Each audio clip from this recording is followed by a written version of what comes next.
Wilson, and I am the Community Development and Partnerships Lead at Birmingham St Mary's Hospice.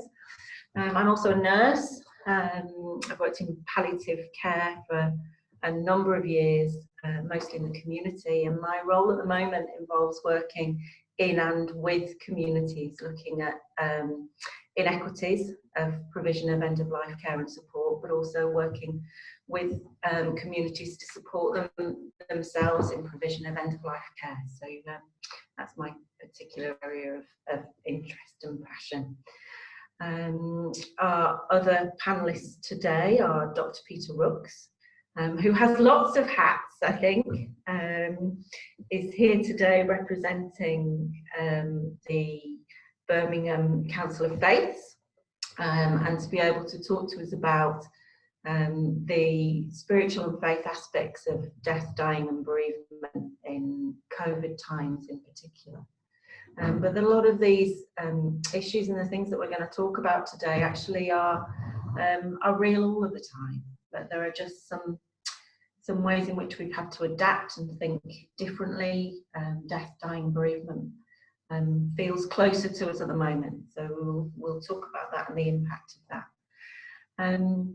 We also have Dr. Nadia Khan, who is a consultant, palliative medicine consultant at John Taylor Hospice, who will be talking to us today about the thinking, talking, planning about death and dying, why we do that, what that looks like currently, and I'm hoping that we can explore some of the myths and fears that people have, and some of the, I'm throwing this on Nadia now, but some of the how discussions have been affected about that now in light of COVID.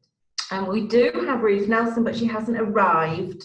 So if she doesn't arrive, if she gets stuck, Ruth was talking to us about the community. Ruth works for BVSC, so Birmingham Voluntary Services Council, and is involved in end-of-life care work with communities, but is also talking to us today about the bereavement aspects of community support, so how we look after each other in bereavement, and again how that's relevant to COVID times. So hopefully we'll see Ruth, and if not, I know that actually there are people that are here on the call that could contribute to that discussion with us a little bit later on as well. So what we're going to discuss initially is a blog that we produced together, actually as a collaborative, both with the hospices of Birmingham and Solihull, but also with our colleague Dr. Anna Locke over in Sandwell, who's also a member of an organisation, a community organisation called Brumyodo, that some of us are involved in, which is a voluntary organisation that creates opportunities to talk about death and dying, often using creative approaches, so using the arts to facilitate those conversations. The blog itself is hosted on Brumblog, which you can find if you access the BVSC website. And the blog is called Hoping for the Best and Planning for the Worst. And that is essentially a public-facing blog. So it's for people, for citizens who might have queries, questions, concerns about thinking about death and dying, thinking about funerals, wills, advanced care planning, and actually practically how we care for people at home who could be dying. And some of those, I think what we're finding with that in particular is that often there are lots of services that are available for people to support them, and there are also, I know Helen is here today, but we have end-of-life doulas, we have hospice care, we have district nurses and GPs that support dying at home. But what we do know is that if someone is dying at home, that the person that does the bulk and the majority of that care is their informal carer. It might be a member of their family, it might be their friends, it might be neighbours. And so what we wanted to be able to do is to really open up that discussion about how you can do that and support people to be able to do that well, with some hints and tips, but also just some practical guidance. So you'll find some of that within the blog. We also address funeral planning and how funeral planning has been affected really hugely as a result of COVID and isolation, and how you can facilitate still being able to retain that element of memorialisation and thinking about and respecting somebody's memory at a funeral, when actually you may only have between 6 and 10 people that are allowed to attend. And then that longer term impact of how that's affecting us in bereavement. So you can access that blog on the BVSC website, and that's changing and updating all the time. Okay, so I'm working currently, some of this little office I'm in at the moment, I'm at Taylor Hospice currently. So just wanted to tell you a little bit about how the hospices have responded to these COVID times, and what we've done in the last, feels like months, but I think is about 6 weeks, is to set up a single point of access service. So the Marie Curie Hospice in the Solihull and John Taylor Hospice here in Oddington and St Mary's Hospice in Selly Oak have joined up to provide a single access number to hospice services. So for patients in the public, they can call one number 24 hours a day, 7 days a week, and get access to advice and support.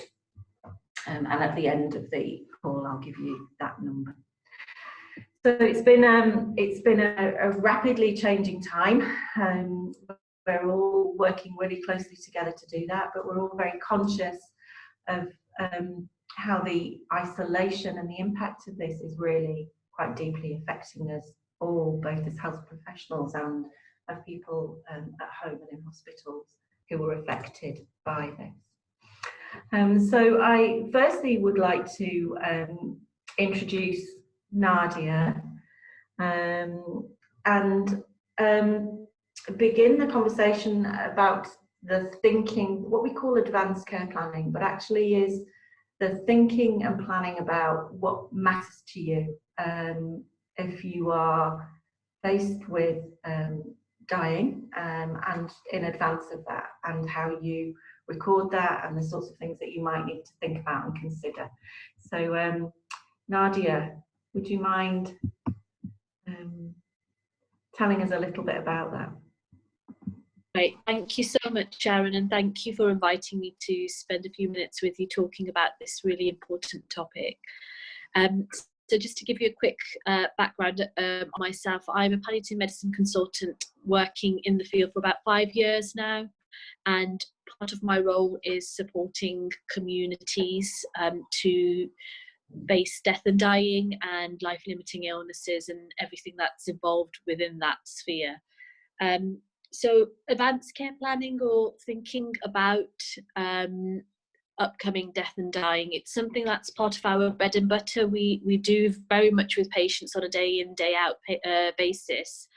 However, the pandemic, and I'm sure Sharon will echo this, the pandemic has given quite a different slant to death and dying for not just people and the public, but also for healthcare professionals as well. I was having a conversation with another colleague, and it feels like the death and dying that people are having to face during the pandemic, it's very different from that expected death that one might face if they have a diagnosis of non-curative cancer, for example, or some other sort of life-limiting illness where there is a build-up period of time for a person to understand, maybe come to terms and accept upcoming mortality. This is all very sudden and unexpected for people, and in that scenario it's quite traumatic as well. So it's definitely given us some new thinking around how we broach that advanced care planning process. But to talk about advanced care planning, essentially what it is really just a simple conversation talking about what's important to a person in the scenario that they do have a life-limiting illness or are having to face upcoming mortality, and what's important to that person when it comes to thinking about preferences for their clinical care. As part of advanced care planning, we have a process that we call RESPECT, and that stands for Recommended Summary Plan for Emergency Care and Treatment. But essentially all it is it's a conversation and a process that is a two-way dialogue between a person and their healthcare practitioner or healthcare practitioners that leads to the development of personalised recommendations for a person's clinical care in the scenario that they're unable to make or express choices with regards to their care.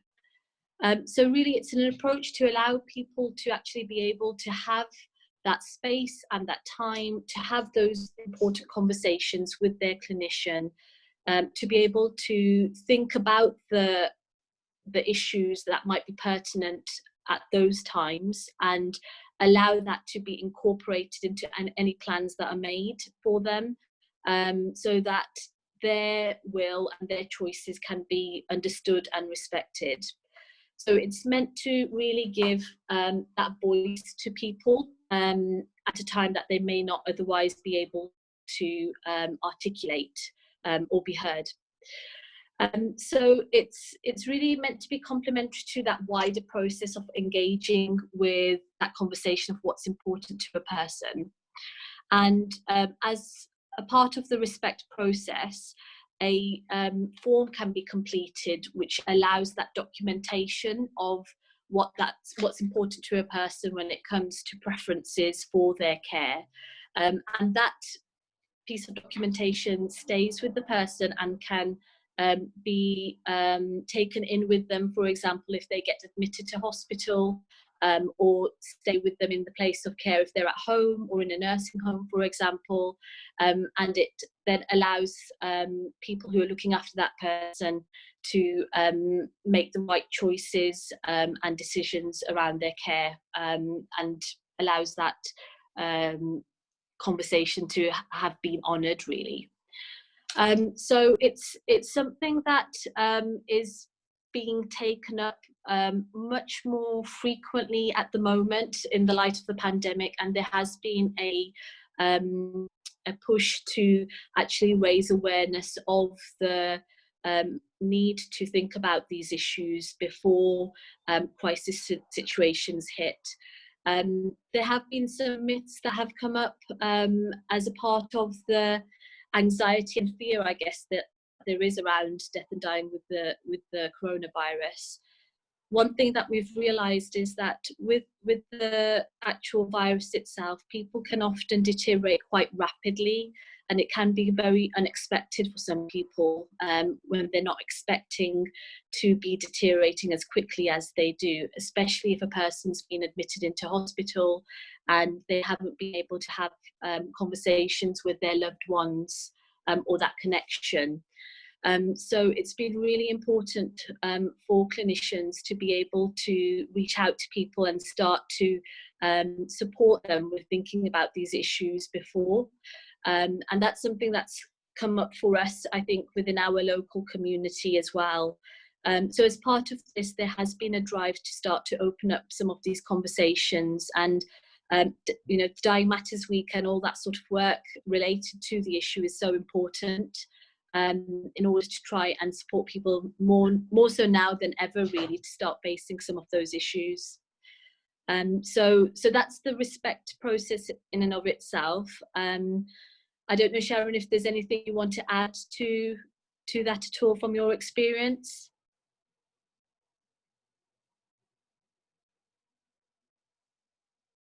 Unmute myself.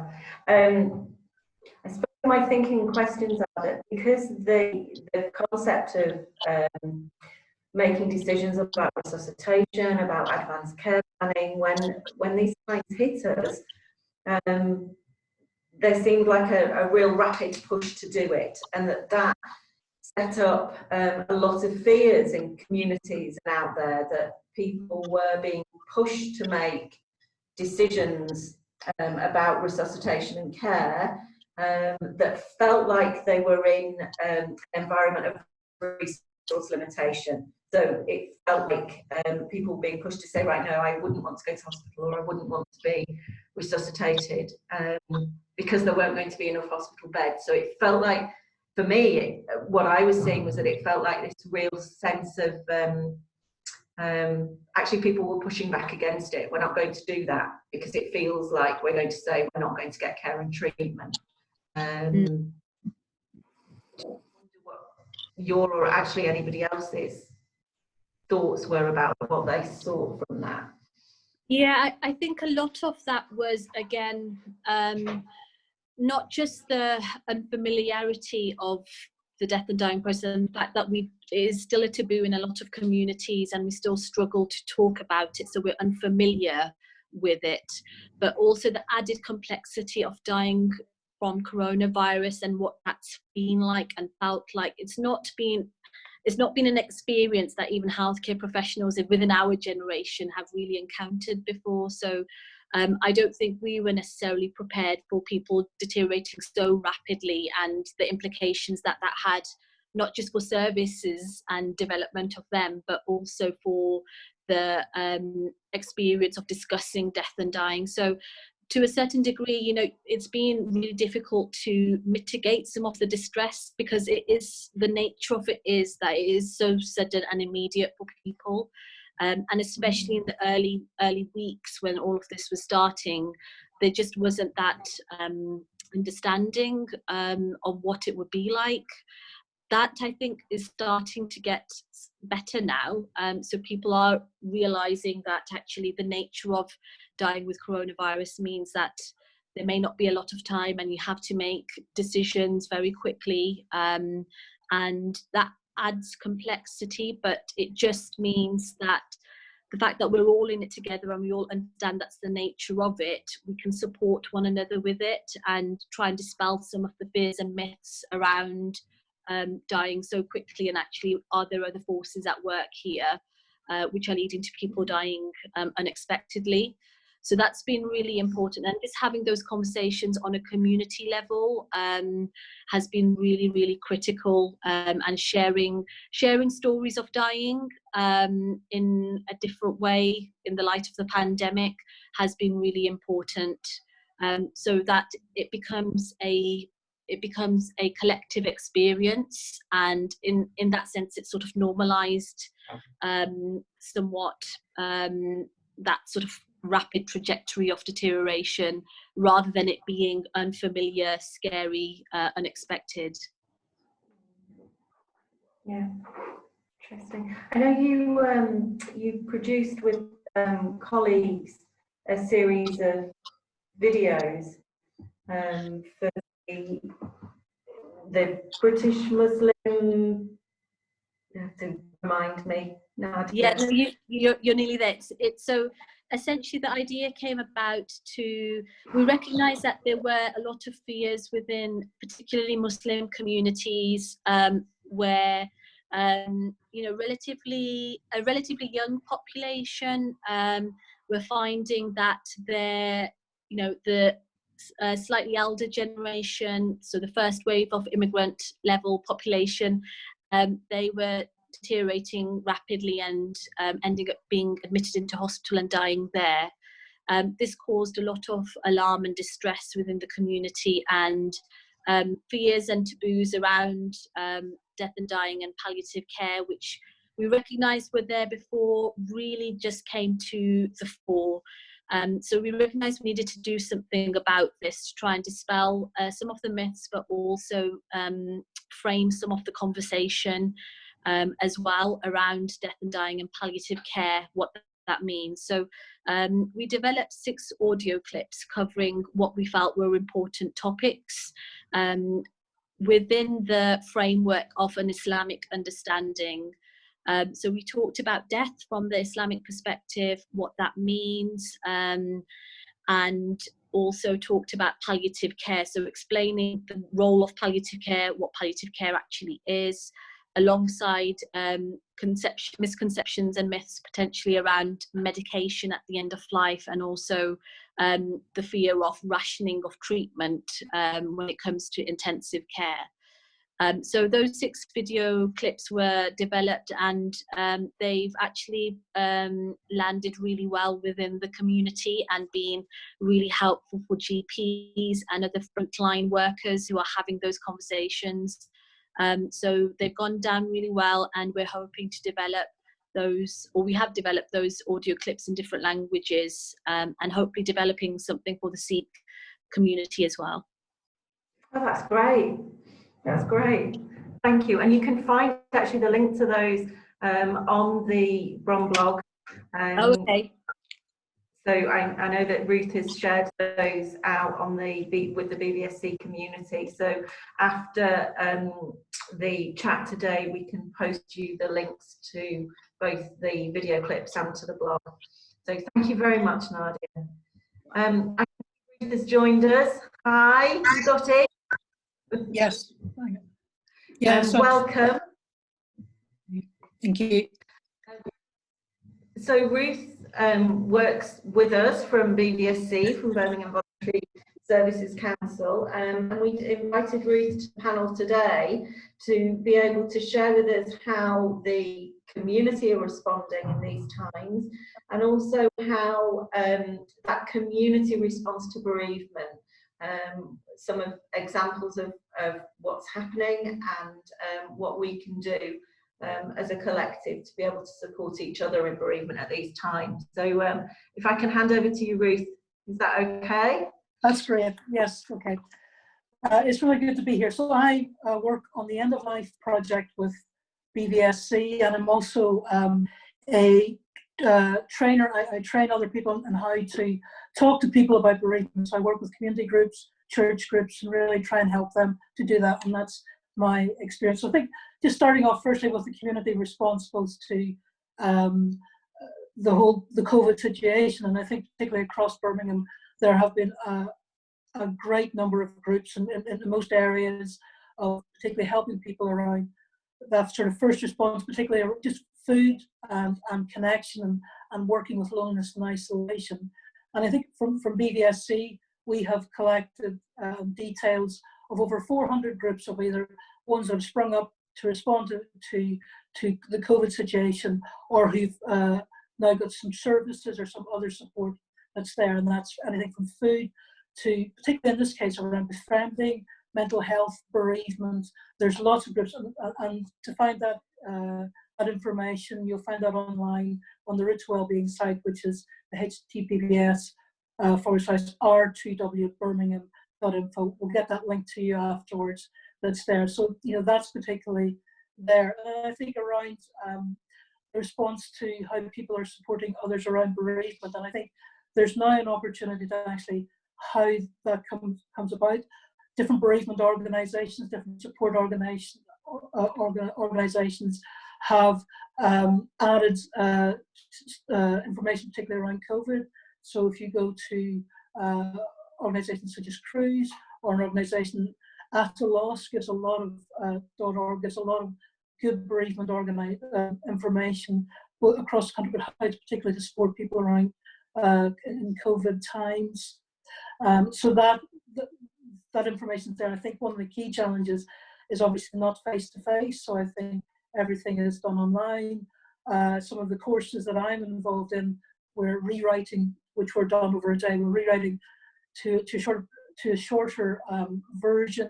So you've got a 1-hour course, particularly pulls out things about how to talk to people who've been bereaved, how to support them in different ways, and that's sort of first point of contact, and then do that.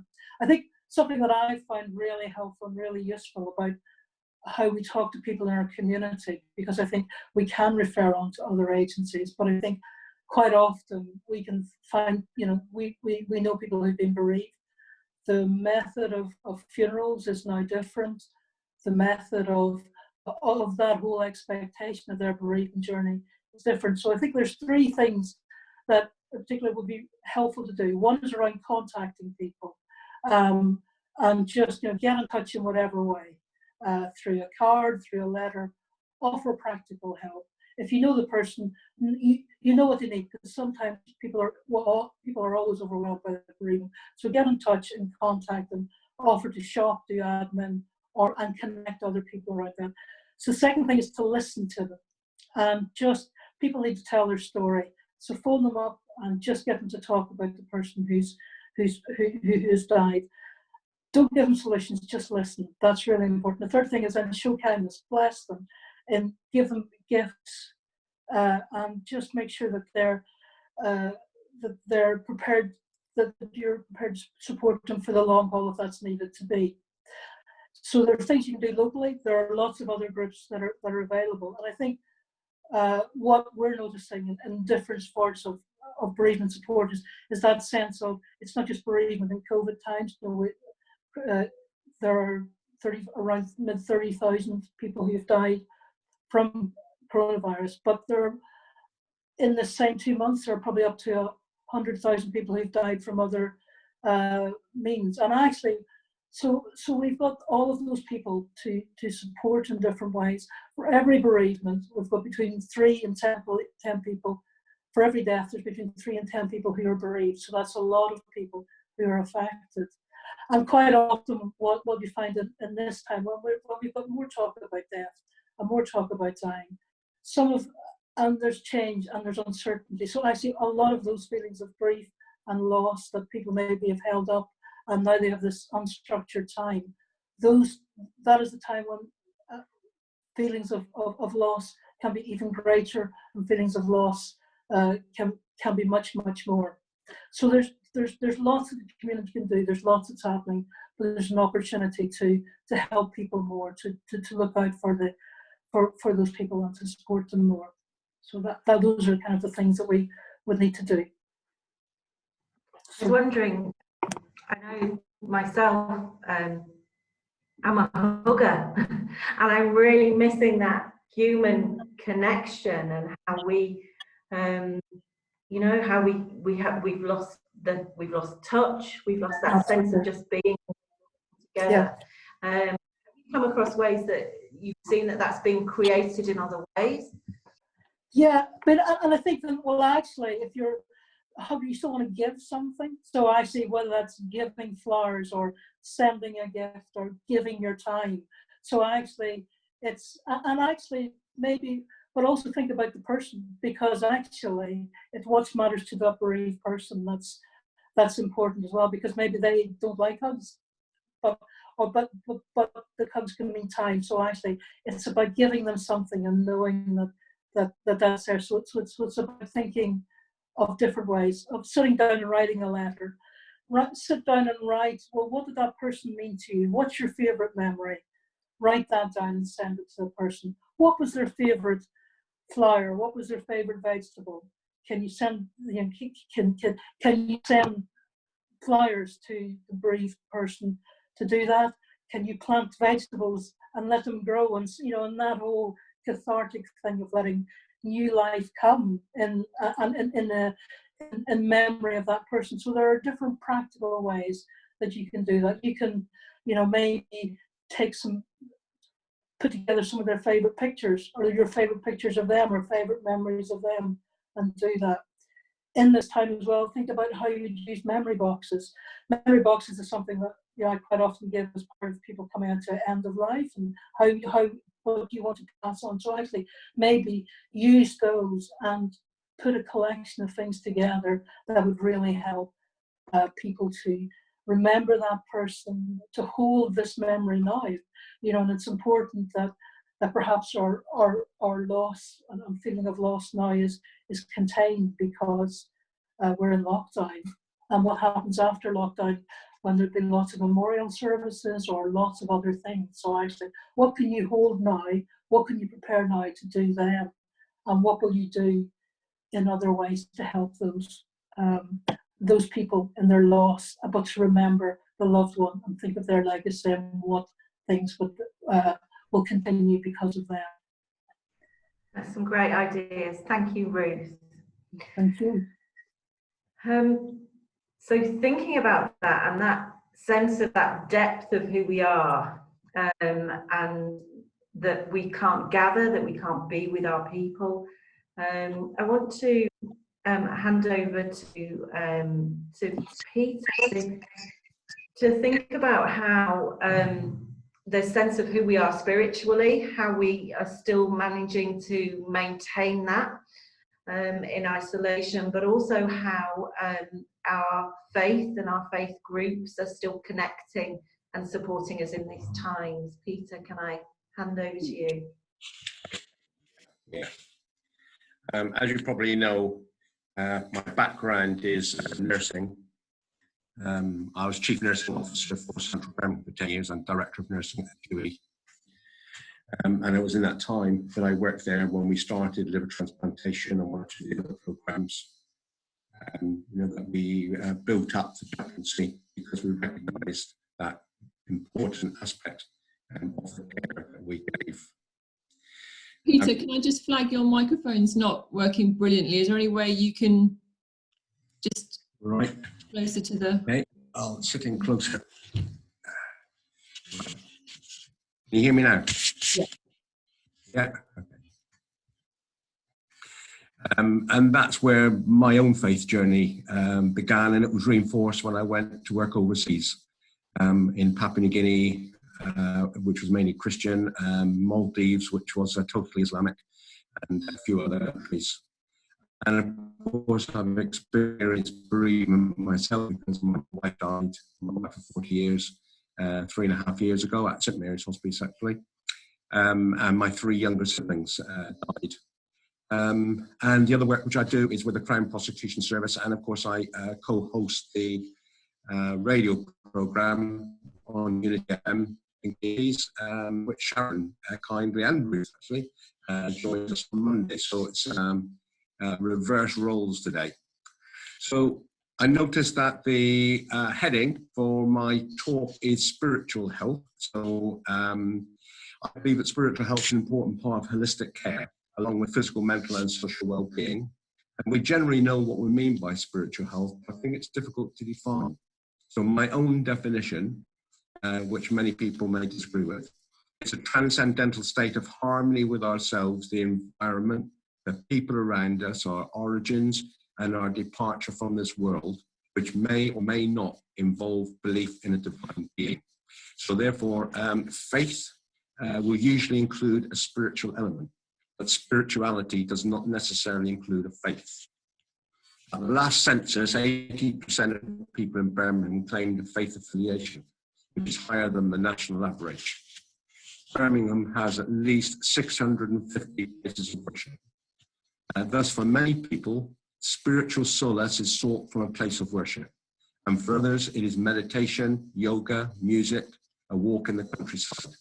Even for many people who don't regularly visit a place of worship, at a time of crisis, that is where we turn to. Sometimes it's because of the spiritual ambience of the building, the numinous. Sometimes it's a spiritual person. So when serious illness strikes, relationship breakdown, redundancy, or any of these life-changing circumstances occur, we seek meaning and resolution. The most acute of these is when we face death and questions surface. Why me? Where will I go after death? What was my life all about? Am I at peace with myself, my family, my friends, with the world, with God? If we are in hospital, it is the hospital chaplain that we turn. Or if at home, a trusted person, quite often of faith. Now, I experienced that journey very personally because when Jeannie, my wife, when she was diagnosed with ovarian cancer, and she was asked by her oncologist how much she wanted to know, in typical Jeannie fashion, she said everything. So she was given a prognosis of 3 years. So we had 3 years to prepare for her death. And actually, we prepared very well. It was obviously a sad time, and I went through bereavement 3 times.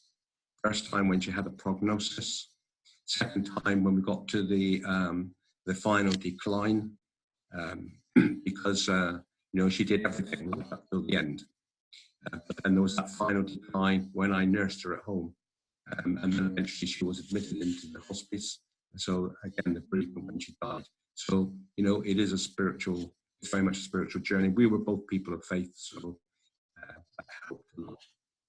So part of the spiritual support through prayer.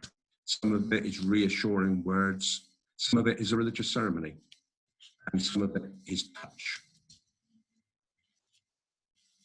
All of these are more difficult during the COVID-19 pandemic because of social distancing at a time when they're most needed. And because the virus is airborne, so easily passed on before any symptoms appear, and can frequently lead to death, it causes fear. And it's interesting to see that as the Prime Minister talked about coming out of the lockdown, whereas one stage he had difficulty keeping people in, I think now lots of people not wanting to go out because that fear has heightened during that time as we see people die. And I've seen 2 close friends quite recently. And there are so many unanswered questions because we haven't trod this path before. So what is our response? So we cancelled all non-essential hospital treatments. So lots of people are suffering from life-threatening conditions, actually, and they don't want to go into hospital because they're fearing the COVID-19 virus. We opened the Nightingale hospitals, and I went across to the Nightingale Hospital in Birmingham about 3 or 4 weeks ago, and to discuss chaplaincy arrangements when it opened. And whilst it is very functional, it's not a place that any of us would want to die, I'm sure. Because, if you've been to the NEC, and when you're lying in the bed, you're looking up and what you're seeing is metal rafters. Not a vision I would want to take with me. We prepared hospital chaplaincy teams. So a hospital chaplaincy team from the QE has been prepared to go to the Nightingale Hospital if and when it opens. And so we recruited some volunteers of faiths to supplement those teams. And also the advice that we have given to people at home is when they're needing spiritual support is first of all to approach their own place of worship, whether that be a mosque or a gurdwara or a church or whatever it is. And if for some reason they feel that that is not something they are able to do, or they don't get the response that they want, if they approach Birmingham Council of Faiths, then we will put them in touch with the appropriate person. One of the difficulties is funerals. And there is an ambivalence about this, actually, because one of my friends died 2 weeks ago, and she was Baha'i. And I know that I was one of the people that, she wanted to see, but for all sorts of reasons, social distancing mainly, because she was admitted into the Birmingham Hospice, I didn't get to see her. But I was invited to speak at her memorial service. In one sense, it was very sad because she was a friend of Jeannie, and of course, it brought back a lot about Jeannie's own death, because it was under not dissimilar circumstances. But it was a lovely memorial service. The Baha'i faith is something which is a faith which is easy for people to feel an affection for, a resonance with, because it's all embracing, and it's about unity and it's about love. But what was so great about it, it was on Zoom, is that there were people from all around the world. Because this person I'm speaking about, not just worked here in Birmingham, but visited Thailand regularly, and did a lot of work in Thailand and in Poland and other countries. People from those countries were able to come up, and they were able to speak and contribute and partake in the service, which is something which we normally wouldn't be able to do. So it's all not not all of it is negative. There are positives about it as well. The other big issue for people going into the hospital chaplains to see people who have COVID-19 is the provision of PPE. And we hear a lot about PPE, of course, in the news virtually daily. Important to support staff. One of my friends is a nurse within the ICU at the QE. You know, and I mean, what she tells me is that she, well, 3 weeks ago, it's actually got better now, but 3 weeks ago, she was supporting 3 patients, whereas normally it would be 1-to-1. And she was also supporting nurses who've been brought in to supplement the regular staff, nurses who don't have ICU experience. And she knew that she wasn't able to give the level of care that she really wanted to give, and that she knew was instinctive, actually, for her to give. So there is a degree of bereavement on the part of the nurses and other care workers as well, not just because of of a patient that they're caring for dying. I mean, that is challenging enough at the best of times, but because they've not been able to give that care. You know, they would normally sit down and normally they would hold the person's hand. And they may be the person, more often than not, the last person that sees this other person who's dying. You know, with the best will in the world, you know, we want to be with our loved one, more often than not, for all sorts of reasons. I mean, I've seen relatives spend day after night for 3 or 4, 5, 6, 7 days, you know, until they can hardly keep their eyes open. And the minute they leave the camp, you know, the person they've been waiting to die dies, almost as though, you know, the death has given them permission to die. And that can be very challenging. It's challenging for the relatives. It's challenging for the staff. I know people, Ruth, you may want to add more to that, but we have the Brum Hub in Birmingham, and I'm the faith lead on the Brum Hub, supported by Amric from the Nishkam Centre. And then finally, I think it's very important to be supporting people at home. I mean, lots of people, I'm one of the lucky ones because I'm very busy. You know, I have lots of connections, I do lots of work, you know, despite not being able to go out to meetings, we still have a huge number of meetings, you know, on webinars. I think I've actually got 5 webinars today, and that's not exceptional. That happens regularly. So in a way, the workload is probably increased rather than decreased. The good thing is we don't have to travel to where we're going, so it's sort of instant. But the disadvantage is that we try and pack more and more into the day. You know, so I'm one of the lucky ones, but I live on my own. And I know what it's like for other people who live on their own, and I'm phoning people all the time, and people are phoning me. And I know how lonely they are and how isolated they feel. You know, exactly desire on my to go and visit these people and to stand with them and have a cup of tea and have a chat. And not all of them are used to using the media like Zoom and Skype and so forth.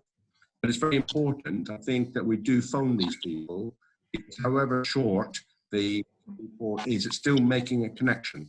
And I think that is important. We got out of the habit of writing cards, you know. So you know, I get the what do you call them, mouth and foot paintings that come through the door regularly, come through the letterbox.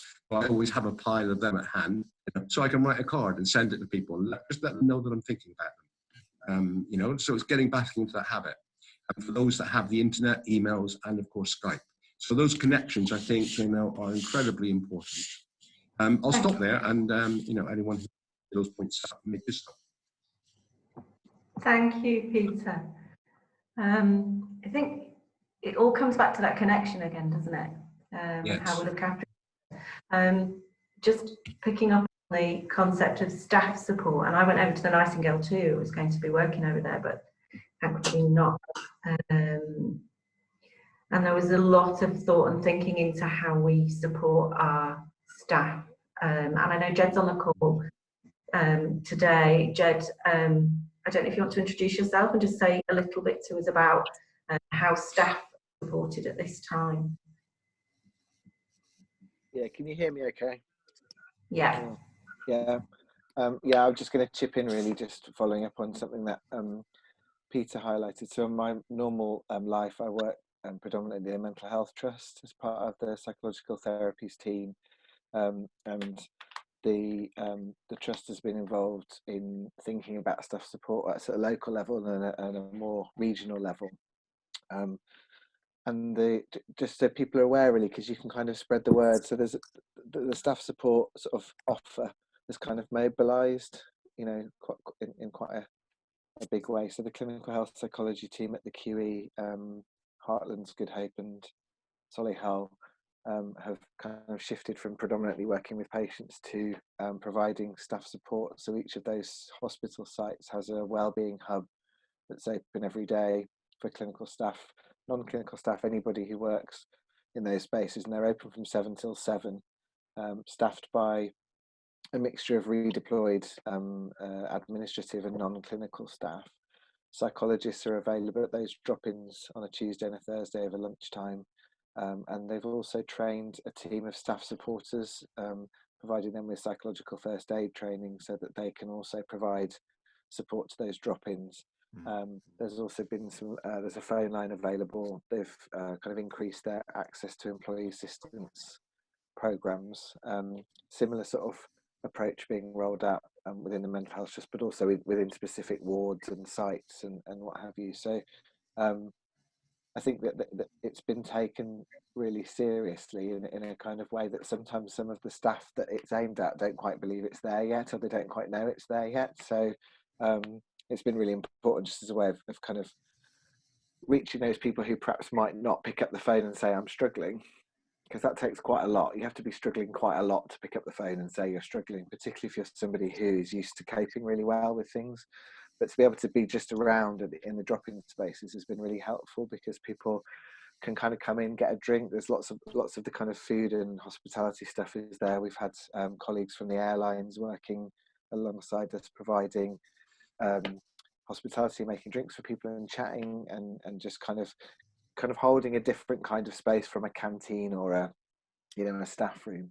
And it's allowed people to just begin to talk about what it is that they've had to cope with, would be that working directly with COVID patients and or being redeployed into an ICU setting, or whether it's that they've been redeployed elsewhere or moving sites, that they're managing homeschooling and being at work or working different shifts, or all the different issues are kind of beginning to emerge, I suppose, and that support will be there, not just for the next week or two, but in the longer term. I think it's been really interesting to be able to be there and listen to some of the issues that they're bringing, because it feels a little bit different from perhaps sometimes what the media would have us believe. So it's a much broader range of issues, I think, and people who can operate at that level really well in an acute crisis for maybe 3 or 4 weeks or 5 or 6 weeks, if we're now into sort of 12, 13, 14 weeks, and with a long road ahead of working differently in different locations, different spaces, which takes its toll on clinical staff and non-clinical staff. It's everybody really. So I just wanted to say a bit about what's available so that people can pass it on around their networks if you're working in those UHB settings or through the Mental Health Trust. I don't know what the hospices are doing. Sharon, do you know? In terms of staff support, is there kind of specific stuff there? That's what I was going to ask, actually. Yeah. There's different things within the different hospices. So they're maintaining the usual staff support and networks, but they're reconfiguring their clinical supervision or psychological support to try and get more people there more often, and to try and, as you say, that different focus around how we're coping in what is this urgent crisis situation, but actually what's the longer term impact of that. Thank you, Jed. It's really struck me, and thinking thank you everybody for your thoughts. I just want to open up to all of you, actually. Just thinking about hearing some of these things today, I think there's been a lot of rapid changes for all of us, And it struck me, Peter, when you were saying, you know, we talk about the concerns around funerals, but actually your experience of your friend's funeral, there were some things from that that were positive. And I'm wondering, from all of our experiences, what do you think we'll keep from these times? Do you think there's things that we've learned, things that have been positive that we will keep in the long term? Just open to you. Does anybody want to contribute to that? I think there's quite a lot, Sharon, actually, that because when it hits us initially, there is this tendency to see the negative side of it. But then as we adjust to the change, so we can see the positives. So the positives for me, the contact that I've had with members of my family, my daughter phones me every night anyway, you know, so we have a conversation. So it's those contacts with family, previously going out for walks in big groups, you know, with ramblers. Obviously we're not able to do that. So it's either going out on my own or with a friend, one friend. And therefore, one tends to sort of see more of the countryside and see more, instead of getting engaged in a long conversation with umpteen people while you're on this long group walk, you know, to see the flowers, you know, to look at the patterns of the trees in the sky, things. Is having a bit of time to reflect on what's important in life. I think it brings the transience of life, and therefore, you know, I mean, Ruth talked a lot about memory boxes and things of that sort. You know, what is your favourite record and what is your favourite flower and all those sorts of things. We tend to reflect a bit more on that. And one of our congregation at our church writes a poem, or sends in a poem, posts a poem every day. Sometimes the poems he's written, taken out of various poetry books and so forth. And just having time to sit and read that and reflect on it, I think all of that. And the other thing, of course, is on Thursday evenings. I live on a busy main road, the main road between Northfield and Cottbridge. I was traveling down this road all the time, and not so much now. And on a Thursday evening, we go out and we all clap. So there's people, you know, I could never put a name to, and then they started a WhatsApp group. So one of the people on our road, you know, invited everyone to sort of give their names and say which number house they lived at. So when we go out into the clap, we say, oh, you know, okay, you know, that's Edna who lives in, etc. So it's making contact with the people on our doorstep, you know. And the other thing was about the walks. Normally, when we go on these group walks to the Ramblers, we tend to drive out about 10 miles, 50 miles on the walk. That forced us to do lots of walks on the doorstep. And we see lots of paths that we didn't even know they were there. Appreciating what's immediately around us. It's wonderful. Exactly. Thank you, Yes, Peter. absolutely. That's right. Anybody else got anything they want to add to that? Sonia? Hi, it's Sonia here. I'm really enjoying this. Just wanted to do a bit of reflection as well. A couple of weeks ago as well, I was going through up and down. And I do journals on a regular basis, and I was doing a gratitude list. And I was thinking about all these things happening, which is, you know, from a media point of view, it looks absolutely horrible. The numbers are going up, people are dying, you know, very scary. But how can we find positive amongst all these? And I was trying to make a list of things. And I was quite surprised. My list was pretty long. And one of the things that I put down was collaboration. That I saw that a lot of communities are actually coming out, finding a creative way to go and support each other, helping them. You know, there's lots of Sikh organizations that were going, giving out free food, Muslims community, Hindu, they're all going out. And, you know, without any judgment, they're just going out and helping people, just basic things. How are you? Is there anything you need? You know, so I thought that was really, really positive thing. And the other thing within the family as well, I thought there's a lot of them this idea of mindfulness was coming across as well. A lot of people were making, you know, sort of paying attention to what they already have, like the children, spending time at home or having, you know, doing a bit of garden work, valuing that time, because everybody's get stuck to work, doing this and that, you know, we get rush. It's time to stop and taking that kind of pause, you know, and I thought that was quite very positive thing as well. And I think the other thing is no traffic. Definitely, although it was building up again this morning. You know, I think the idea that, I mean, I like the idea that like some staff can work from home, and I like to see that maybe more in future as well, that some, you know, have some kind of rotation where there's opportunity for staff to come do work from home, those who can. That will make some kind of impact on our environment, how things are on the street and so on. So, you know, I mean, my list is quite long, but I think generally, I think there is definitely a lot of positivity. But as long as we work together and work, you know, in collaboration and share our knowledge and information, you know, we definitely can really go far with this. So that's how Thank you. Thank you. I love the idea of a gratitude journal in these times. I think that's really helpful. Thank you. I just want to come to the group.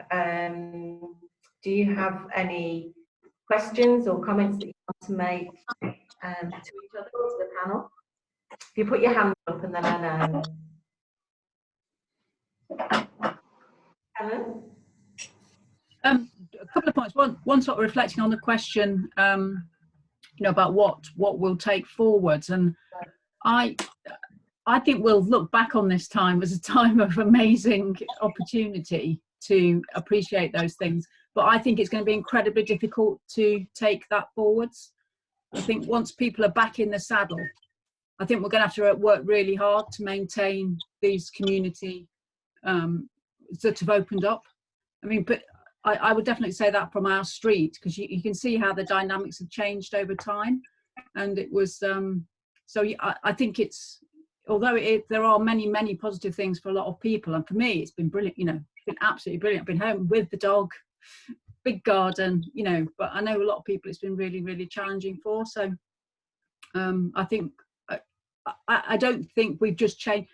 Cultural change like that takes a lot of time, and I don't think even 8 weeks is enough to change society. I think we've really got to grab hold of that and keep reminding people. And the second point that has come up that I found really interesting as an end-of-life doula is people's attitudes towards dying from COVID. So we work with people doing their advanced plans, and a lot of people, you know, have written a advanced decision to refuse treatment. And we've gone back to them and said, you know, you might want to tweak that a bit to relate it to COVID particularly. And a lot of them have said, well, I want everything if it's COVID. I'm going to beat it. So I think that's a really interesting, different dynamic, isn't it? That I wasn't expecting at all. And I don't know why. I mean, we've been talking quite a lot, you know, with people about why that is. And part of it, I think, is because of the way, you know, the press have portrayed it as a battle, you know, and we must fight it. You know, the way cancer used to be talked about more. But yeah, I'm just interested in what people thought about that and if they'd come across that in your. I mean, that was something that I've been very aware of, is actually that people feel that whole kind of fighting talk is very clear, that people feel that there's a war on, and that really kind of comes as part of that. So I suppose, you know, and I've read various articles for and against that, but you know, and I suppose then it's kind of what comes underneath is kind of you know, that people feel they have to fight it, whether actively or passively, as kind of the nation's been divided into those who are at work and those who are on furlough. But actually, then what comes after that? I think it's my view. It's slightly more dangerous to talk about it as a war. It's more that actually it's something we've got to work with and to think of different ways to do it. But underneath that, I suppose there's the same parallel as well. If we look at what happened to lots of communities during World War II and the last World War as well, actually, people did come together, but then what happened after that was quite different. If we work on it, takes whatever you want to read, 50 days to form a habit, 90 days to form a habit. We need a long time to build these things up into community and to kind of support that.